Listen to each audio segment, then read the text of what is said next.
In the Get Faster series, this is the second video, and in this video, we're going to go over 3 acceleration drills you can implement to get faster, have a better first step, and just be quicker when you're sprinting in the first initial steps.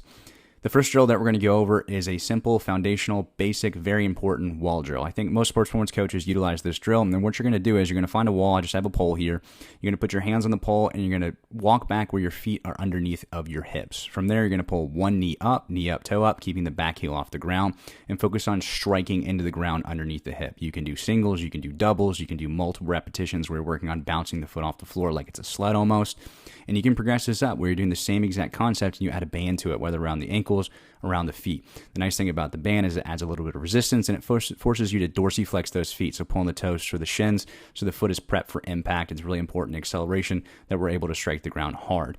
And the third and final progression, one that you may have not seen as often, is actually projecting the hips back and working on getting into a nice triple extension. So you'll notice here, I'm keeping that bottom foot rigid, I'm reaching those hips back, hinging the hips back, and I'm striking through with that knee.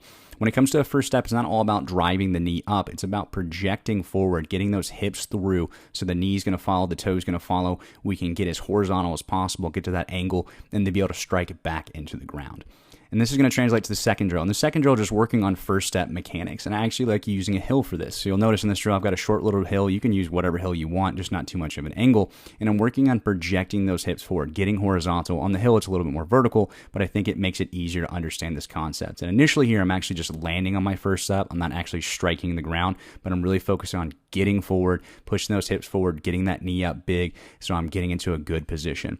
Then once you master this, you can work on actually getting down to the ground quickly. So you're projecting the hips forward and striking back into the ground, just one simple step, and then working your way up where you're striking to the ground for multiple steps. You'll notice a lot of the angles and positions I'm in here are very similar to where I am on the wall. These are progressions. We want these things to translate. If you don't have a hill, if you don't want to use a hill, you can just work on doing this on the ground as well. And we definitely want this to translate where we're just standing on the ground and being able to get forward into that first step. So you'll see me doing that. As far as that goes, we want to get in a 2-point position. We want to push the hips forward. Again, I'm just going to land on the front foot and working on that horizontal projection, getting those hips to being explosive, punching that knee up, getting to a good 45-degree angle from neck to ankle, and then being able to strike into the ground with a nice rigid foot so I'm able to propel myself forward, maintain that angle, and get forward as quick as possible. The third drill, I could not put this in here. I was trying to put drills in here that are mainly without equipment. Drag sleds. I think they're that important. I think they're that efficient, starting off with 10 to 20% of your body weight and working your way up. If you don't have equipment, you can find ways of just getting a little resistance that you can sprint up a hill or sprint on a track with, whatever you got. Just working on mechanics, keeping that core tight, working those arms, and striking underneath the hip and propelling forward.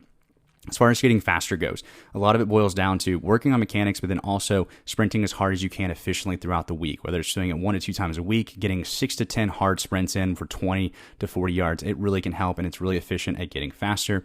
In the next video of this series, we're actually going to go over some great starts you can implement in order to getting faster. If you haven't followed us on social media, go follow us, subscribe to the channel. It doesn't cost you guys anything and really helps us out a lot.